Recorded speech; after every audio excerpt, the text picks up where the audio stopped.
காலங்களில் நாங்கள் நினைக்கிறேன் மாஷா அல்லா நல்லா தொழுகிறோம் தானே, நீ எப்போ சரி கொஞ்சம் ஒரு மியூசிக்கை கேட்டால் என்ன தான் ஆக போகுது, எப்போ சார் ஒருக்கத்தானே அப்பா நாங்கள் ஒரு டிவியை பார்க்குறோம், ஒரு படத்தை பார்க்குறோம், ஒரு ஹராத்தை பார்க்குறோம், எதனாலும் நாங்கள் பார்க்குறது இல்லை.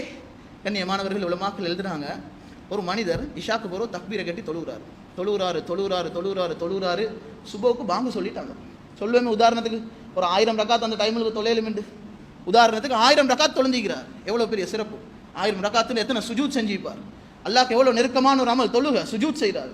உலமாக்கள் விளங்கப்படுத்துறாங்க, ஒரு மனிதன் 1000 ரக்காத் தொழுகிறதை விட ரோட்டில் போக்குவரத்து ஒரு பொம்பளையை பார்க்காம தனது கண் பார்வையை கீழே போட்டது அல்லாஹ்க்கு மிகவும் விருப்பமானது.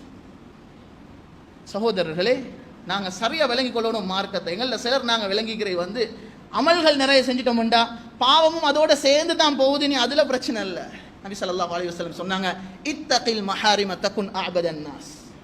மிகப்பெரிய தக்குவாதார் யார் தெரியுமா சொன்னாங்க நபி ஸல்லல்லாஹு அலைஹி வஸல்லம். நிறைய அமல் செய்கிறவர் இல்லை, ஹராத்திலிருந்து தன்னை கட்டுப்படுத்திக்கிறார் தானே, இவர் தான் அல்லாஹ்வோட மிகப்பெரிய தக்குவாதாரி. அபதன் நாஸ், அல்லாஹ் கிட்ட ஆக இபாதத்தில் நெருங்கினவர் யார் தெரியுமா? ஹராத்திலிருந்து தன்னை பாதுகாத்திக்கிறாரு, அதோட சேர்த்து அமல்களை செஞ்சு கொண்டு போறார்.